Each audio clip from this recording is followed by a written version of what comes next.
Hello, good evening. Am I audible?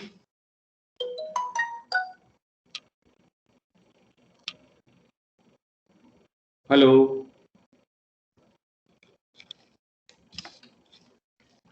Hello, good evening. Am I audible? Yes, sir. Yeah. So, how are you all? So, it's very tough situation, COVID pandemic. So, everything is fine with you?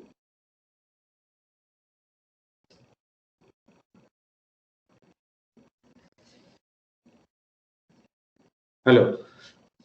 So, may we start the class?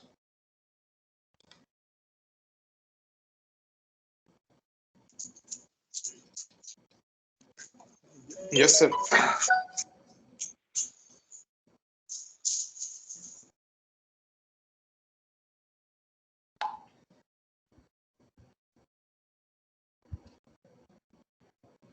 Just a moment, please. Actually, at Durgapur also, pandemic situation is very critical. Okay. So, just 2 days back, we lost one of my colleague at Durgapur. Okay, good evening. Am I audible? Yes, sir.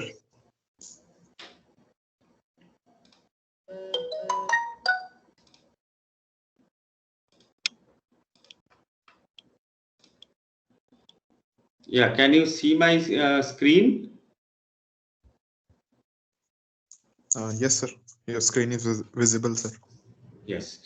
So I hope most of the topics, almost all the topics, what has been provided as a syllabus that has been covered by our team members, and there are some topics which has been covered by Ranjit Ray. I think in that module, the probabilistic robotics, some part is to be covered.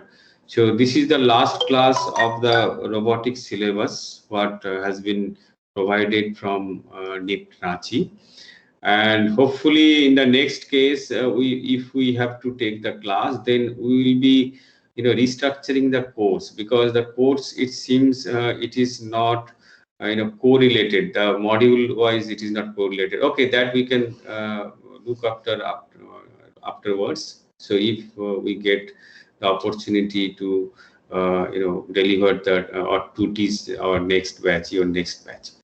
Okay, so today I will be discussing about probabilistic robotics. Okay, you know that probability means it is related to the uncertainty. And uncertainty, it arises due to various reasons. It may be structured uncertainty, it may be unstructured uncertainty also. So even the environmental disturbances, that is also one kind of uncertainty. So one is system uncertainty, another is that uncertainty is also related to measurement. What are the sensors you are using for robotics application or for other purpose? System uncertainty is related to the system model, what you are assuming. And also there is some uncertainty that might be related to the process, okay, physical process. So these uncertainties are always lies in the system. So we need to take care, or we need to know how to tackle these uncertainties, so that we can get the best possible estimate of the system state vector, or we can get the best possible performance of the system. Okay, because performance is also indicated with the help of some variables. That's why I told that system uncertainty can be best possible way it can be estimated. If the system uncertainty can be estimated in a best possible way, then only we can get the best possible performance of the system. So, and the system uncertainty, it lies with the system. The uncertainty lies with the system. Uncertainty is lies with the measurement devices like sensors, as well as uncertainty lies with the process. So we will be talking about various uncertainties related to sensors as well as motion models. Okay, so but I will be mostly focusing on sensor uncertainties, and then how to remove these uncertainties, and how to utilize these sensors in a best possible manner. So what I mean, suppose if you have two possible sensor for measurement of a single variable, and these two possible sensors is having different uncertainties. What I mean, uncertainty can be quantified with the help of standard deviation or variance. Okay, so for that you need to do some primary experimentation, and you need to log the data of the sensor for long time, and then you will be able to know what is the standard deviation of this sensor for a particular measurement of a parameter. So in that case, you can find out the standard deviation, and accordingly you can judiciously compile, you can find out the standard deviation of various sensors, and accordingly you can judiciously combine the information as per your requirement to obtain the best possible system state or best possible performance of the system. Okay, so am I audible?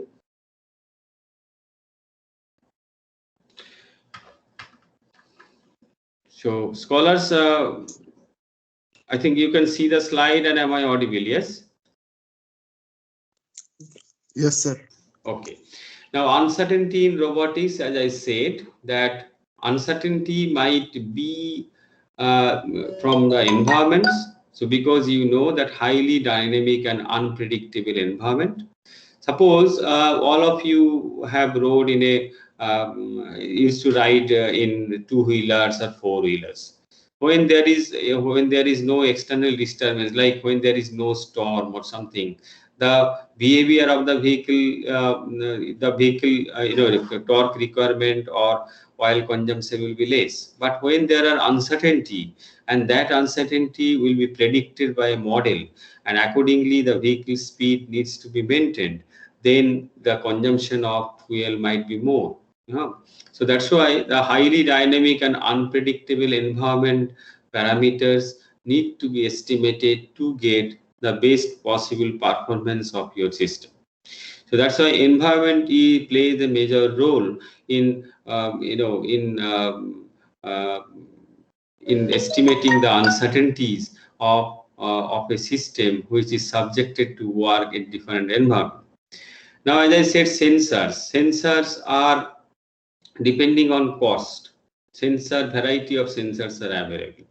Like at present for COVID situation, people are purchasing various kind of oxygen measurement devices, oxygen saturation measurement devices, or oximeter. So depending on the cost, the resolution and range of this oximeter also varies. Now, if you want to use, suppose, two oximeter for measuring the oxygen level or oxygen saturation level of a person, then you will find that suppose you have two sensors, which one you will be assuming as correct? So that is a question. So you have two sensor, you want to utilize both the data, but which sensor you want to believe that this is the correct data? Because in our common sense, we will see, okay, this sensor is very costly, that's why it will give us best possible data. That is to some extent correct, but that is not always correct. So that's why if you have two possible sensors for measurement of a single parameter of a particular device or of a particular object, then you need to know their statistical quantification. What I mean, if you have a two oximeter, then you need to know what is the standard deviation of each and every oximeter what you are using, and then accordingly you need to combine these two information so that you can get the best possible estimate. Okay, so now uh, so one proverb is there. Okay, suppose you have a class of 50 students. Now one student is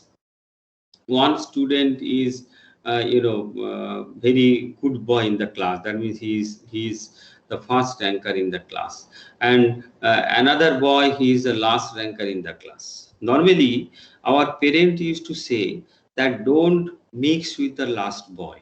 Okay, if you mix with him, then your result will be also not good.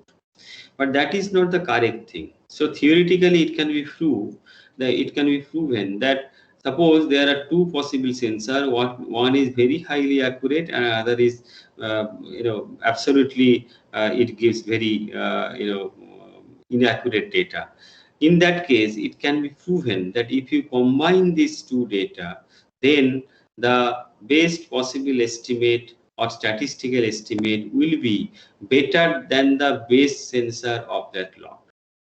So similarly, if you are discussing with your friends, there are different type of friends. That means some friends he used to give very good comments or very good solution.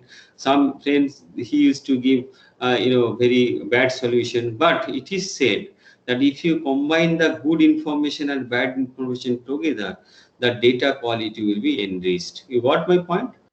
Okay, so that's why it is a bad idea that to mix with a last bencher boy in the class. So always it will be very much useful if the information from the first boy of the class and last boy of the class can be taken, and different weightage can be given depending on the quality of the student, but the combined result or combined decision will be better than the first boy alone what he used to provide. Okay, so that is the concept of combined data from sensors. Now, in case of robot is considered as a system. It consists of sensors, it consists of actuators, and actuators are very much prone to noise. So, and also it is subjected to various kind of wires and tears. So from there, that point onwards, various kind of uncertainties are they used to come, and we need to filter out that uncertainties, and we need to estimate the best possible system state, or we need to find out what will be the best possible performance of the system.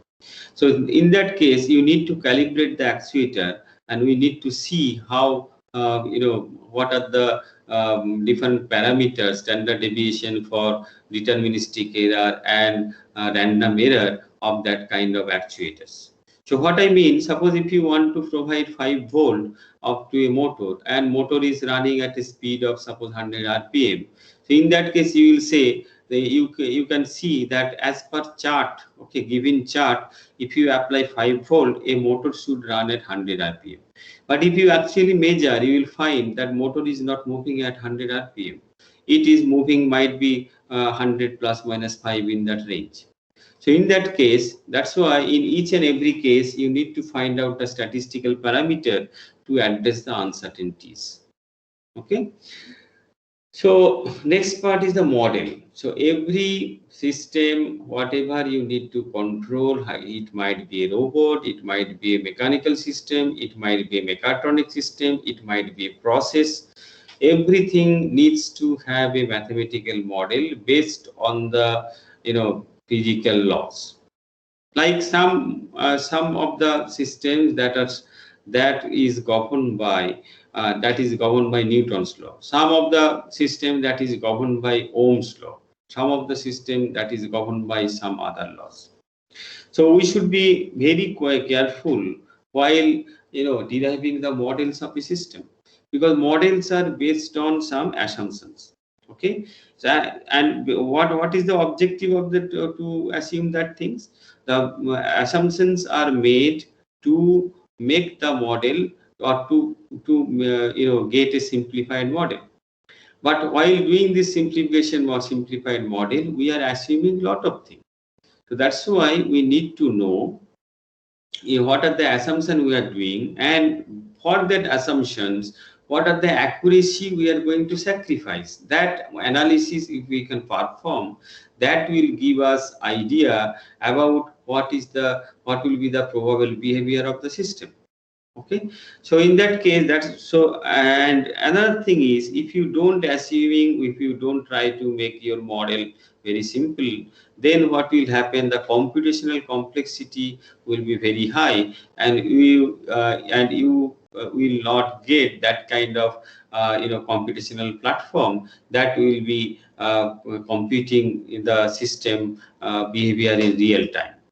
Okay, so that's why there is a need to assume assume various parameters of a model or various conditions for a model while generating the mathematical models of the system to make your model simplified and to get some idea about what might be the possible reduction in accuracy. So then another thing is computations. So as we said, the model complexity, it hampers the computational accuracy. Model of complexity, it increases the computational time, or tractability of the system or time of the system. So that's why the computational platform, whatever we will be using, that should be sufficient capacity, so that real time in robotics we want to deal with real time systems. So that's why computational platforms what are still available, some cases it might be of limited capacity. So that's why that also poses some uncertainty in our case while developing various kind of systems. Okay, so I hope these are the major 5 parameters: environments, sensors, robots, models, and computations, which are need to be addressed while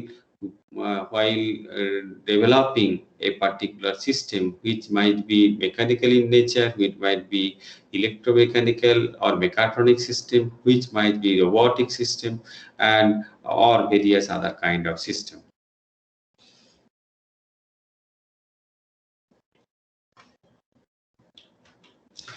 So I understand that during your rotation matrix coordinate transformation of manipulator, our colleagues Dr. Sen and Dr. Virendra Kumar, they have covered the dynamics and kinematic parts.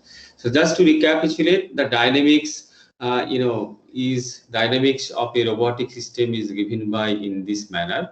So where m into v is the here v vector is the velocity, so v dot is the acceleration. This first term indicate inertia matrix into v dot, that means this is called inertia force. This is c and v, this indicates the Coriolis centripetal force. This d into v, it indicates the drag force, because whenever you are moving in a car and if the wind flows opposite to your direction, in that case you will face a drag. Okay, so this is known as drag force. So this is a drag force, or sometimes it can be called frictional force also. And g of eta, it is known as the this part is known as potential function or potential energy related force. So if you deviate from your equilibrium position, then this part of this equation will help you to reach your equilibrium position again. Okay, suppose a cylinder is disturbed from its equilibrium position. In that case, this part will be helping to get it achieve the right position. So this tau is the generalized vector, and this is the kinematics. So rate of change of position is given by the Jacobian matrix into velocity vector. So this Jacobian matrix, it correlates the position, velocity with respect to the global frame and velocity with respect to the body frame. So these are various coordinates. So this is a 6 degree of freedom system. So just like a aeroplane you can think of, or a autonomous underwater vehicle you can think of, it has got 3 axes, X, Y, and Z. So vehicle can move along 3 axes, and we also need to know the rotation around these 3 axes. So this rotation is known as surge. This rotation with respect to y-axis is known as pitch, and this rotation with respect to x-axis is known as roll. Rotation with respect to y-axis is known as pitch, and rotation with respect to z-axis is known as yaw. Okay, and this is the global frame or earth fixed frame, which is fixed with respect to that. This robo is, it might be aeroplane, it might be underwater vehicle, it is moving.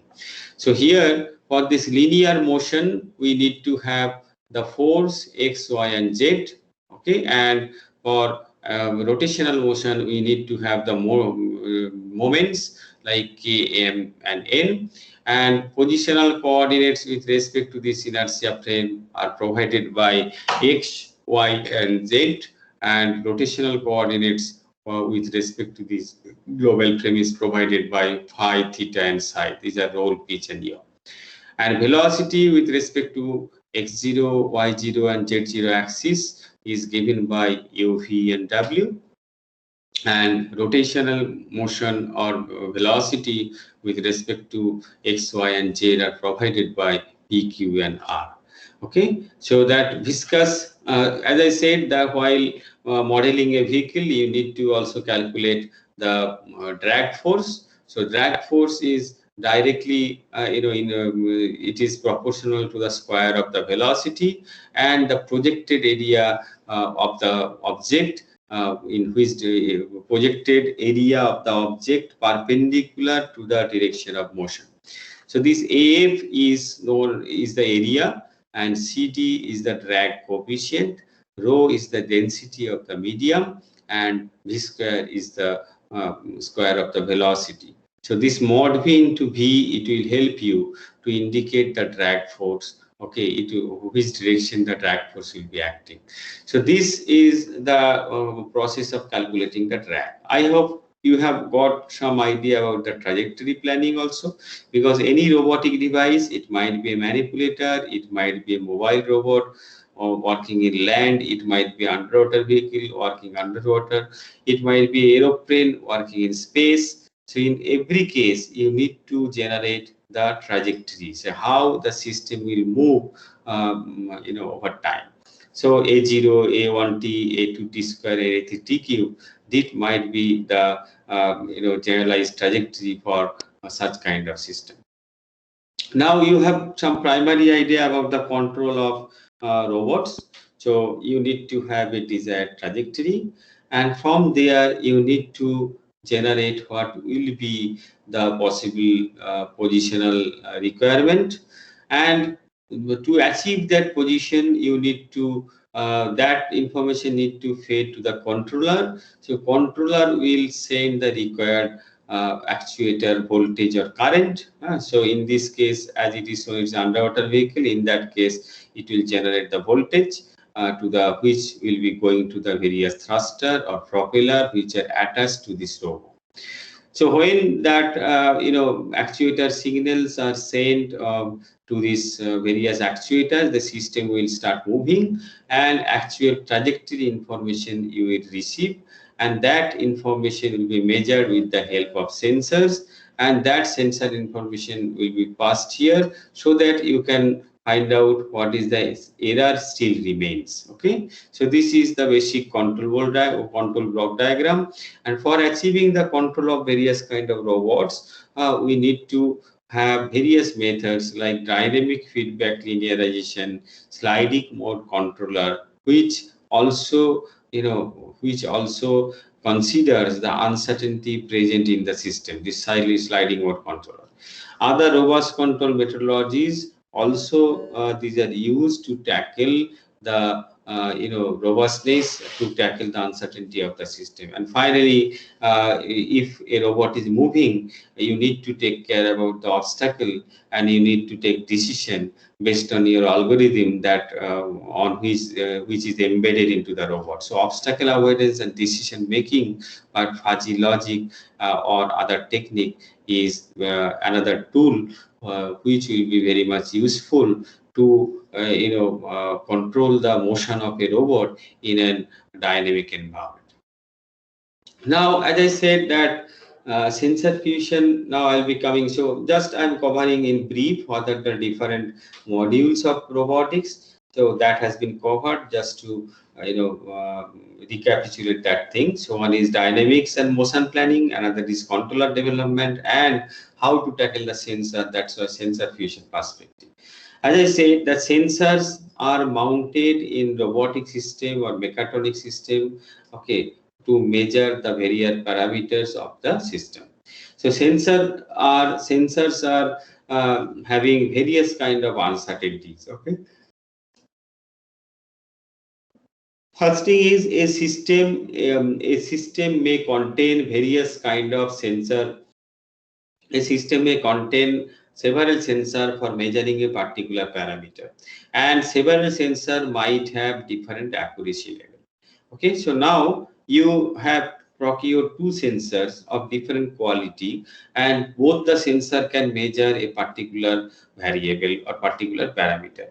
So you will not be you don't want to utilize only one sensor information. You will be trying to utilize, as you spend the money to procure the sensor, both the information in a judicious manner. In that case, as I explained at the very beginning, you need to have a statistical model for each sensor, and then you need to combine judiciously or statistically the two sensor information, so that you are also satisfied and you can get the best possible estimate of the system state utilizing the two sensor information. So that's why while doing this sensor fusion and combination of sensor data, we need to know various data format of sensors, various location on the robot where the sensors are placed, then various sampling rate. What I mean, yeah, sampling rate. Some sensor may work at 10 millisecond to provide one data. Some sensor may work at 100 millisecond to provide and one data. So in that case, how to combine the information judiciously. And of course, a system will have various kind of proprioceptive sensors, like which provide the information, internal information of the system.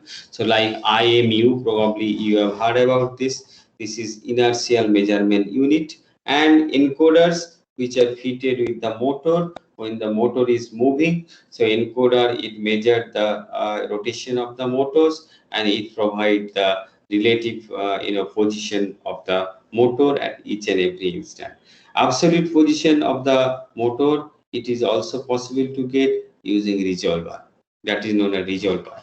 Now, various noise sensors are having various noise characteristics or statistical behavior that also we need to tackle.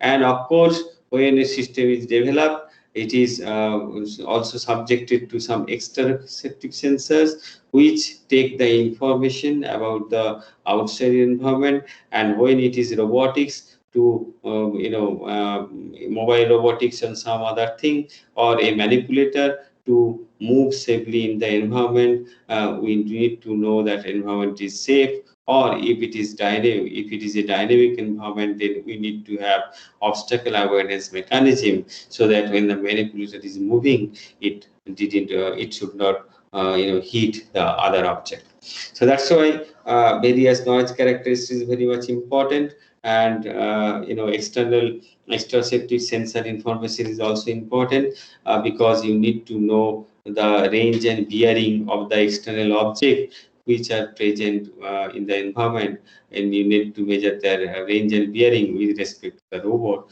where the sensor is mounted, upon which the sensor is mounted. So these are the parameters which are very much needed to tackle the sensor fusion aspect. So I am giving simple one example. Suppose this is a robotic platform. It has got various sensors. So this is the global frame, and each and every sensor is having a local frame, and the information which we got from this local frame, that should be combined, and that should be converted or mapped to the global frame, so that we can get the best possible estimate, or we can predict the overall performance of the system. So transformation from various frames to a common frame is the need of the hour. Now, sensor uncertainty reduction is a major part of robotics, and to ensure the best possible estimate of the system state, or to ensure the best performance of the system. Uncertainty reduction through elimination of random and deterministic noises. So this is uncertainty reduction through elimination of random and retesting. This is one methodology.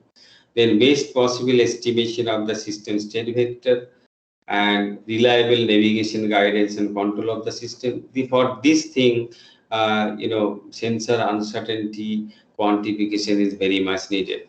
Now, reduction of the system development cost through utilization of the low cost sensor. As we said, instead of using a single sensor, costly sensor, it is better, as the sensor fusion methodology says, that you can combine multiple sensors based on the statistical information or quantification. Now, as we could know that if you have three number of sensors, the quality of data will be increased. So in that case, instead of procuring a very costly sensor, it is also possible that you can procure three number of low cost sensor and you can combine the information so that you can get the equivalent or better result than the single costly sensor. So reduction of the system development cost, that's why this point is here, reduction of the system development cost through utilization of low cost sensor. And then system robustness in spite of sensor failure and malfunctioning. Whenever if you are using a very costly sensor and that sensor is malfunctioning or failed, in that case your system will be under trouble. But if you have multiple sensors, three number of sensors with low cost, then in that case one sensor failure will not matter, and that sensor will be, the other two sensor will be helping to guide or providing motion to your system. So it will be very much useful. So here this is a probabilistic graph. So every sensor is assumed or modeled as a Gaussian distribution. I hope all of you are accustomed with normal distribution or Gaussian distribution. So you know that Gaussian distributions are or bell-shaped distributions are normally used for modeling of various kind of sensor, as well as some useful tools like Kalman filter or Bayesian model, Bayesian theorem or Kalman filtering. So here, what we have shown that if you have two sensor and if you combine the information, the final estimate, quality of the final estimate will be improving. You know that for what I mean, any distribution, normal distribution, and if a sensor data is represented by a normal distribution, then it will have one mean and variance or standard deviation, mu and sigma. So this normal distribution or Gaussian distribution, if we see that here this sensor one is represented by this blue color thing, and sensor 2 is represented by this magenta color thing, okay, orange color thing. So you can see the spread of this sensor 1 and sensor 2. So here we can say that sensor 1 is better than sensor 2 because the standard deviation of this one, this orange color distribution, is more than the standard deviation of blue. So that's why we can physically say, looking after this graph, the sensor 1 is better than sensor 2. Now here, if you combine these two information, because you cannot neglect or you can throw out one sensor because you have procured and paid for that sensor. So that's why you need to combine, and you can see that combined information is this one, no? Okay, so this is magenta color. So in this case, you can see the spread also reduced. That means mean also improved. Okay, so mean is also improved and spread is also reduced. That means quality of data also improved. Okay, so this is the basic philosophy of combining multiple sensor information or multiple actuator information is also possible, and you can you can develop that kind of algorithm or that kind of model as per your requirement. Okay, so this is the horizontal axis is x, and this is the function of x, that is the probabilistic distribution we have plotted here for two sensors. Now, sensor fusion is the strategy of combining sensor measurements. Okay, like here we have two sensors. Z1 and Z2. The noises are assumed and uncorrelated with zero mean and variance of the form. Noise of sensor Z1 is a normal distribution with zero mean and variance sigma 1 square. Noise of Z2 is also a normal distribution with zero mean and variance sigma square. In that case, overall, overall estimate of this random state variable x, okay, best possible estimate of this random variable x can be provided as a normal distribution of, this is the mean of this random variable and this is the variance of this random variable. Now you can see, so this mean of this random variable x can be provided in this form. What you can observe from here, that Z1 is the measurement of sensor 1, Z2 is the measurement of sensor 2. Now mean of this random variable x can be provided in the form, this is some weightage, okay, like k1 into Z1, this overall thing you say k1, this overall thing you say k2. So k1 into Z1 plus k2 into Z2. Okay. So in this case, you can see, suppose the Z1 sensor is very accurate and Z2 sensor is less accurate. Okay, it is noisy. So obviously, as per very common sense, you will give weightage to Z1, you will give more weightage to Z1. So that's why you can see, as second sensor is more noisy, I can say second sensor is more noisy, I can say that this Z, just a moment please. Biplab,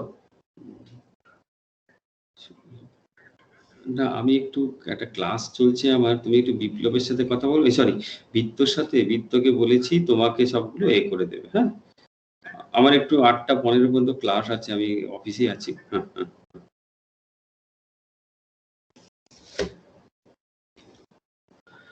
Okay, sorry, actually due to some urgent requirement I had a call. Okay, so what I mean, so here this best possible estimate of this random variable x is a function of two measurements Z1 and Z2. Now as I said that Z1 sensor is more accurate, so standard deviation of this Z1 sensor or variance of this Z1 sensor is less, and the Z2 sensor is more noisy. That means sigma 2 is more and sigma 1 is less. So the combined information is in this form. So here, as Z1 is more accurate, so Z1 will be giving more weightage. So that's why you can see mathematically it can be proven that Z1 weightage of Z1 is like this: sigma 2 square by sigma 1 square plus sigma 2 square. Here sigma 1 square and Z2 weight is like this: sigma 1 square by sigma 1 square by sigma 1 square plus sigma 2 square. So both is having the same denominator, but numerator is different. So Z1 will be having more weightage, and that's why it is multiplied by sigma 2 square, because sigma 2 is sigma 2 is greater than sigma 1. So you can see this is the mathematical process of combining two information based on their statistical parameters. Further, as I said, that sigma 1 and sigma 2, if you see that this is the sigma square is the variance of this estimation x. In this case we will find that this sigma is greater than, this sigma is less than sigma 1 also. We can prove that. So this sigma will be, this sigma square is given by this one. So this sigma square is given by this one, and finally we can see from here by observation that this sigma is less than sigma 1 also. Okay, so that's why the common information what I want to pass to you, that if you have multiple sensors and that are of different quality range, you can combine it to get the best possible estimate, and you will get the best result, which is you will get the result which is better than the best of the lot. Okay, so here I can show you that this is as such, as I said, there are two sensor and one is the final possible estimate. Here you can think of that any system is having a prior model, and this is the prior means your belief that what might be the possible value if we measure this parameter of a system at the beginning. Okay, so this prior means initial assumption. Then you have some motion model. Motion model means you are giving some control input, then motion will start. If you apply that control input, what will be the system state? Okay, what will be the change in system state? What will be the final system state? So that is given by this motion model. And based on these two, we are doing this prediction. So you can see that this is the prediction. So prediction is really uncertain because you have this prior which also contains error. You have this motion model which is also subjected to error. So that's why prediction is erroneous. Now, how to correct this prediction? You can correct this prediction based on the measured information. That measured information you will get from sensor. So that's why in the second graph it is shown that this is the prediction, and you are getting the observation model, and this is the update. So what I said, the spread of this prediction are more, and spread of this observation is better than this prediction, and update is the combination of these two, prediction and observation model, and the spread has reduced. So that means you are enriching the update, because if you know some measurement, then it will update your information quality. So now I have given that if instead of two sensors there are multiple sensors, then how to estimate a random variable x. Okay, what are the mathematical juggling? So here there are z number of measurements, so z1 to z2, and each what is my objective? I want to estimate a random variable x. X is a single random variable. So Z1 equal to, I can write x plus W1, where W1 is a noise. As I said in the previous example also, this W1 is considered as a normal distribution with zero mean and variance sigma 1 square. Similarly, Wn is considered as a normal distribution with zero mean and variance sigma n square. Okay, so this is the noise property of each and every sensor, W1 to Wn. Further, the random variable x is considered as a normal distribution with mean x hat and variance sigma square. Okay, so this random variable, what we are estimating, that is considered as a normal distribution with mean as x hat and variance as sigma square. So now what will be our assumption first? So there are n number of measurements, J1 to J2. So now we can assume that this measurement is best possible estimate or mean is a linear combination of all these measurements K1 to Z1 to Zn. So we can write that x hat equal to K1 Z1 plus K2 Z2 dot plus Kn Zn. Okay, now what will be the possible error, associated estimation error? In the next step, we need to find out what is the associated estimation error. So estimation error, the x tilde, is given by this mean value x hat minus the actual value of the random variable. So this can be written as ki zi I equal to 1 to n minus x, which we can derive as k1 z1 up to kn zn minus of x. Okay, so this is giving us the error associated with the random variable. So x hat is the mean and x is the exact value of this random variable. Now mean error of estimation normally turns out to be 0, as random variable x is assumed as a Gaussian variable. So as we are assuming as Gaussian variable, and expected value of this expected value of the error of the estimation of random variable x. So this is the x tilde. This is the expected operator. If you, some of you or probably all of you know this. If you don't know, you just see some statistical book. What do you mean by expected value? Expected value means most optimistic value. Most optimistic value. Suppose here this the error of this x, okay, so it should be 0. Most optimistic value is 0. So that's why the expected value of this x, x tilde is made as 0. So from there we have got the condition that summation of all these ki is equal to 1. So if there are only two sensors, then we will get k1 plus k2 equal to 1. If there are three sensors, then you will get k1 plus k2 plus k3 equal to 1, such. Okay. So an expected value of this noise, suppose this is the expected operator. So E of W1 will be 0, E of W2 will be 0, okay, and E of Wn will be also 0. And expected value of X is nothing but X hat, which is not equal to 0. Now after this, what we will do? So we will find the minimum mean squared error. Okay. So minimum mean square error, it means expected value of x tilde square. So if you put all these things, that expected value of x tilde means x tilde means what? K1 Z1 plus K2 Z2 Kn Zn minus Xn whole square. So if you put this and do some simple mathematical calculation, then you will find that we arrive at this is equal to k1 sigma 1 square plus k2 sigma 2 square plus kn sigma 1 square.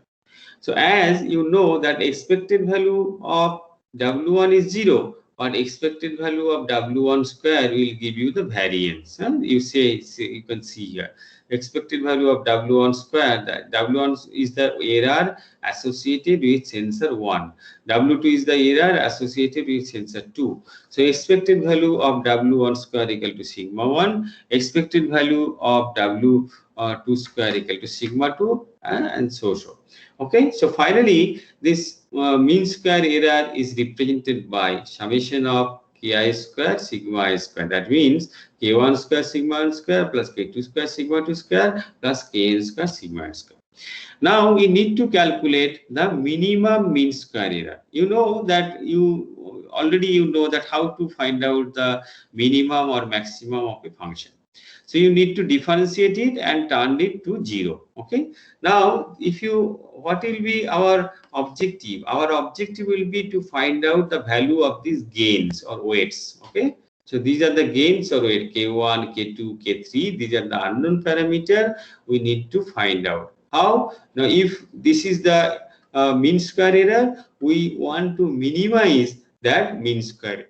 So for minimization, we need to do the differentiation with respect to this ki variable. Okay, and if you do some mathematical framework and calculation, that finally the best possible estimate or mean and associated variance of the random variable x using n number of sensor is provided by x equal to normal distribution of, this is equal to, basically that symbol didn't come, x equal to normal distribution of x hat and sigma square. Okay, and this x hat is given by some k1 into z1 plus k2 into z2. This is kn into zn, and sigma square is given by 1 by sigma 1 square plus 1 by sigma 2 square, and lastly 1 by sigma 1 square to the power inverse.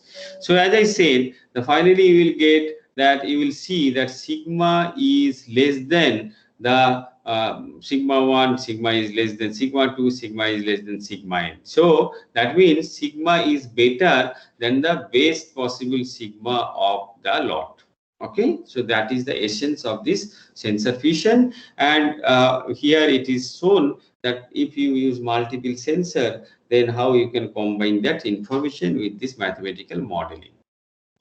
Now I will just throw some glimpse about this sensor characterization. Sensors are subjected to deterministic noise and random noise. Okay, so it's deterministic noise are normally removed and through calibration. Okay, so calibration, how you will do? You log the sensor data for a long time, plot the data, find out the mean and variance standard deviation, and accordingly you can calibrate it, okay, and you can incorporate that information into your model or software so that it can be deducted or added from to your exact value to the reading what you are receiving from sensor.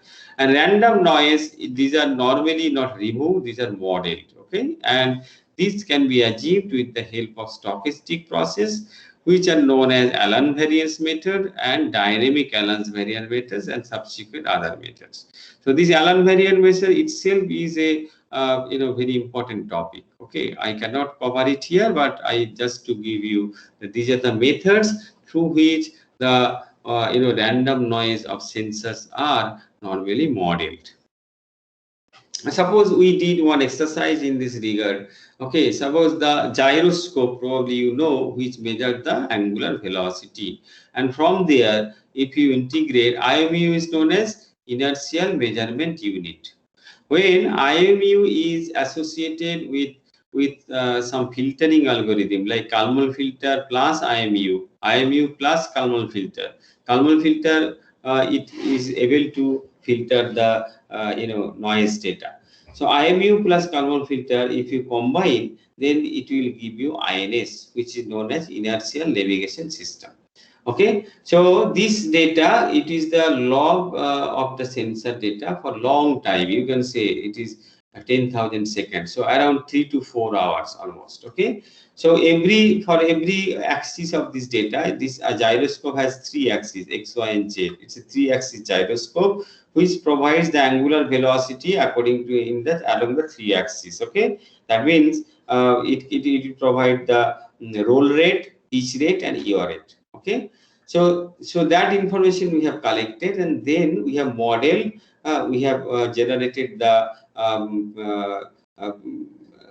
a PSD versus frequency chart. Okay, what is known as PSD? The PSD power spectral density, it will tell about the power present in the signal with respect to the frequency. Okay, so power present in the the signal, what we are receiving, what is the content of power with respect to various frequencies. Okay, so that is the power spectral density. So and subsequent modeling with the help of Allen variance, we can find out what are the noise type available in that various sensors what we are considering for our application. So suppose here we have got angular random walk, and which is denoted by degree by root h, and for various axis of this sensor, gyro x-axis, gyro y-axis, and gyro z-axis, we get the following are the values. And as I said, that sensor fusion is the combination of multiple sensor data to get the best possible estimate. And probably you have heard about one concept which is known as Kalman filter. Kalman filter is not only a filter, it is a optimal, Kalman filter is basically a optimal recursive estimator. It is based on minimum mean square error estimate. And all the errors and other variable what has been assumed here, these are based on the Gaussian distribution or normal distribution. Kalman filter, it works on a prediction and update or correction structure. Prediction and correction. You predict and correct. So initially you have a mathematical model. From there you will be predicting, and then you will measure the system parameter. Then you will provide the control input to the system, and you will measure the information with the help of sensors. Then after measurement, you will be updating the predicted information what you have got, what you have assumed. So that's why it is also known as a feedback control. You are assuming something, you are validating with the help of update, or with the help of measurement, and then you are updating your system states. So that's why Kalman filter is based on a prediction and correction structure. So this first equation here, it is telling us how the system states are moving from k time instant, k minus time instant to k time instant. Okay, so this is given by primary estimate of system state at kth instant equal to system dynamics matrix into final state of the k minus 1 instant plus control input matrix into control input applied at kth instant. So this is nothing but the prediction equation, okay, of Kalman filter, and this is known as P equal to A transpose plus Q. This is known as initial state error covariance matrix. Okay, so initial state error covariance matrix means when you are starting the filter, you need to assume that Pk minus 1, which is known as priori state error covariance matrix. Okay, so this priori covariance state error covariance matrix you need to assume at the very beginning to start the filter. This is known, these are known under, this falls under the boundary condition also. And when you start the filter, you need to also assume what will be the initial state of the system. So that's why initial estimates for xk minus x at k minus 1 and pk minus 1 will be needed to start the filter. If you know this, and already you know A matrix, already you know B matrix, you know what is the current control input, then you will be able to calculate the system state at kth beginning of the kth interval. You will be also able to calculate initial state error covariance matrix at the beginning of the kth interval based on the initial state what is available with you. Plus, this Q is known as process noise covariance matrix. Finally, you need to calculate what will be the Kalman gain. Okay, so Kalman gain is a function of initial state error covariance matrix, and this part is known as measurement matrix. This is CT is the measurement matrix, and this R is the R is the original R is the measurement error covariance matrix. So from there you will be able to calculate what is the Kalman gain. So this Kalman gain is equivalent to what I mean this K1 K2 what we have taken here. Okay, so like this part. So this is the optimal estimate what will be the weightage you will be giving to Z1, and this part is what will be the weightage we are giving to Z2 based on the mathematical statistical information of the sensors. So here see here this Kalman gain is very important, so we need to know what are the parameters. So this C is the measurement matrix, P is the initial state error covariance matrix, and R is the measurement error covariance matrix. Now final state estimate is given by this prior estimate plus Kalman gain into original measurement minus predicted measurement. Okay, so the predicted measurement is given by measurement matrix into predicted state. Yk is the actual measurement which are coming from sensor. So this y minus this part, y minus c into x, this part is known as innovation, and this kk is known as Kalman gain, and this is the updated state. Updated state equal to predicted state plus Kalman gain into innovation. So what I said that based on you have predicted something and you are updating here based on the measurement. Measurement is a yk. Okay, and this is based on the minimum mean square estimate modeling.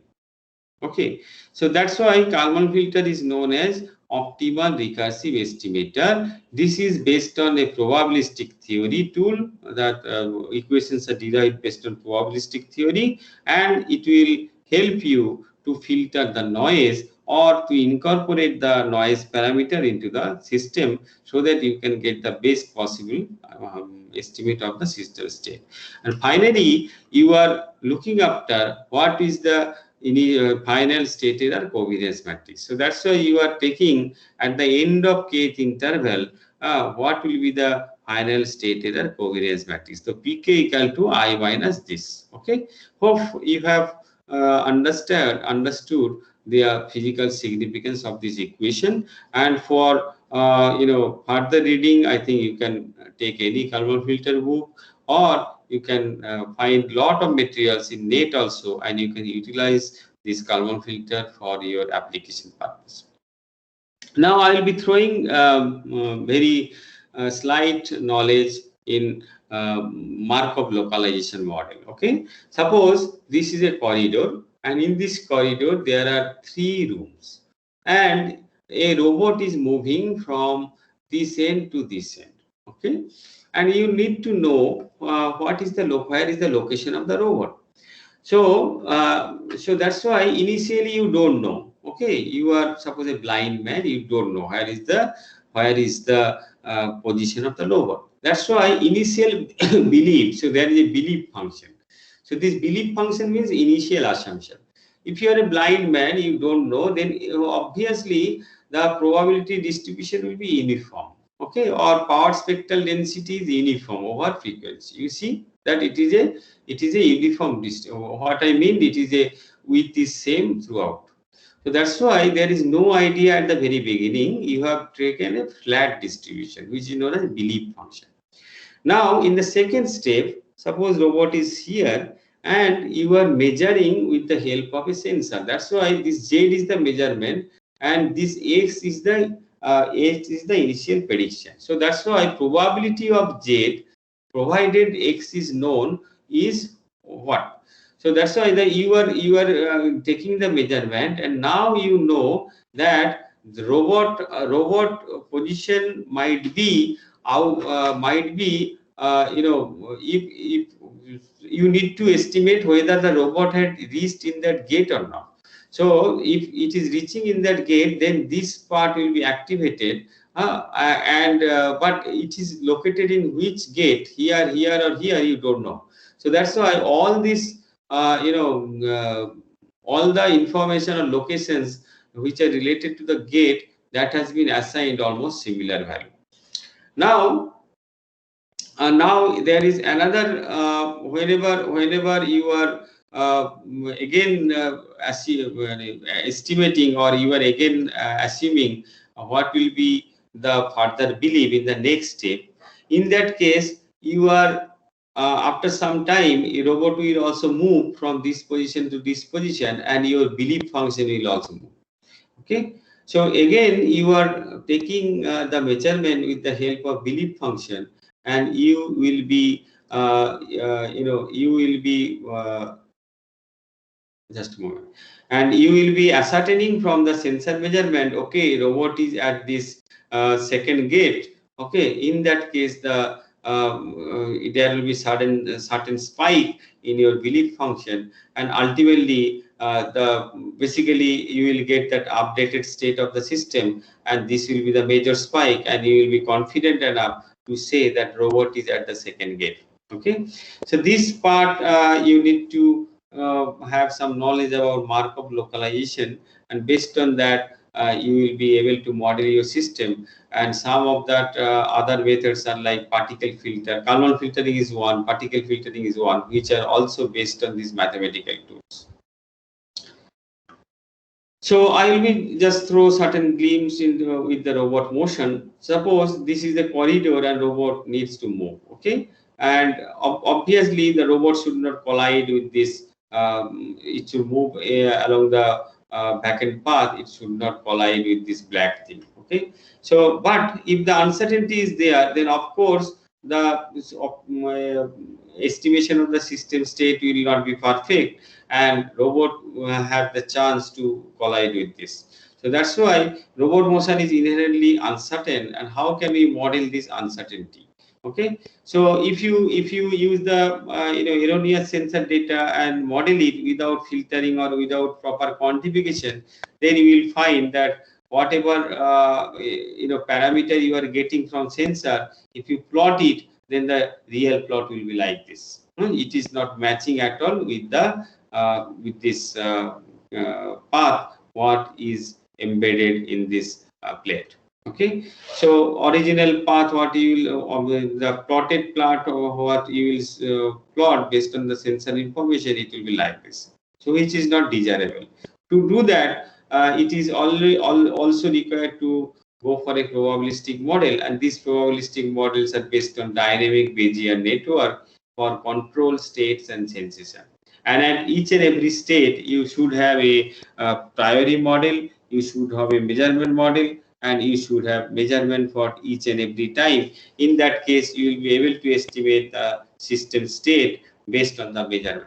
So here we have given, this is the essence of Bayes theorem, that probability of x provided measurements are giving, the p of x z is such that z is given, and which is equal to p of z of x. That means if you have a model that for this specific value of x, the measurement model will be like this: p of z of x, and p of x is the priori and p of z is the actual measurement function.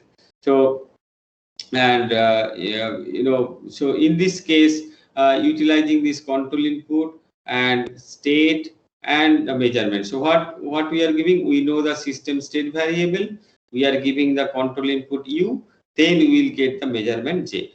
Okay, so after certain time, the system, if you give this control input u, then the system will move from xt minus 1 to xt. So now again at tth instant, you are giving the control input u, and then you are getting the measurement z. So as you are applying this control input u, the system state is transformed from xt to t plus 1 based on the system transition or state transition matrix. Now you are applying the control input u t plus 1, and you are getting the system state, you are getting the measurement jt plus 1. In this way, the whole cycle will be continuing based on the model of the priori and posteriori as well as measurement. Okay, so dynamic Bayesian network for control state and sensations are provided in that manner, and that can be implemented in your system. But as per my understanding, the probabilistic robotics model based on the Bayesian network is till now it's still now not fully implementable. It can be implementable, might be for a system which are having very low number of state, which are very simple in nature. But for multiple state information, it will be very difficult to model. So probabilistic motion model, these are some of the points to be noted. To implement the Bayes filter, we need the transition model. Transition model means probability of x such that x dot and u are given. What do you mean by p of x of x dot and u? The term px such that x dot and u specifies a posteriori probability that action u carries the robot from x dash to x.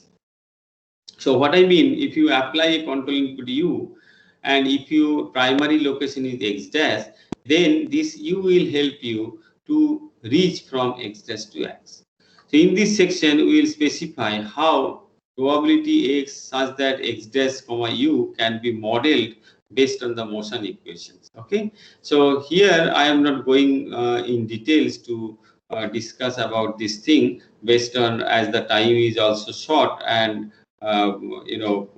this requires some more detailed understanding, which needs almost several classes. Okay, so this probabilistic robotics itself is a semester's course in different in different robotic curriculum. So with this, I will end. If you have any questions, so please let me know. Otherwise, we will stop here. So thank you for patience here. Yeah, so any question, please? Or any clarification needed?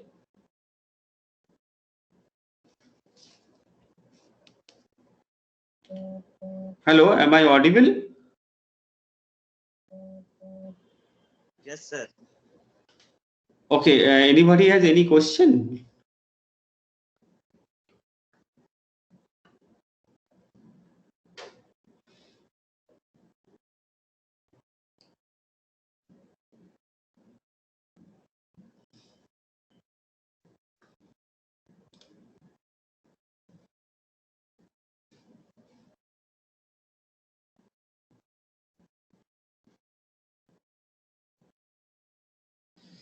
Okay, Mr. Obhijit, then we'll stop here.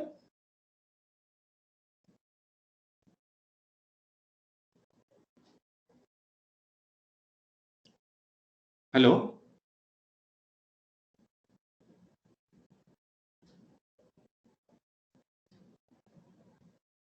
Hello, am I audible, Abhijit? Sir, you are audible. I think Abhijit sir is not there. Okay. Okay, then thank you so much. Then we'll talk with Abhijit if there are any formalities regarding exam and others, then we'll do accordingly. So thank you very much. Okay, sir. Thank you, sir. Thank you for your. Okay, thank you, sir. Thank you, sir. Thank you, sir. Thank you.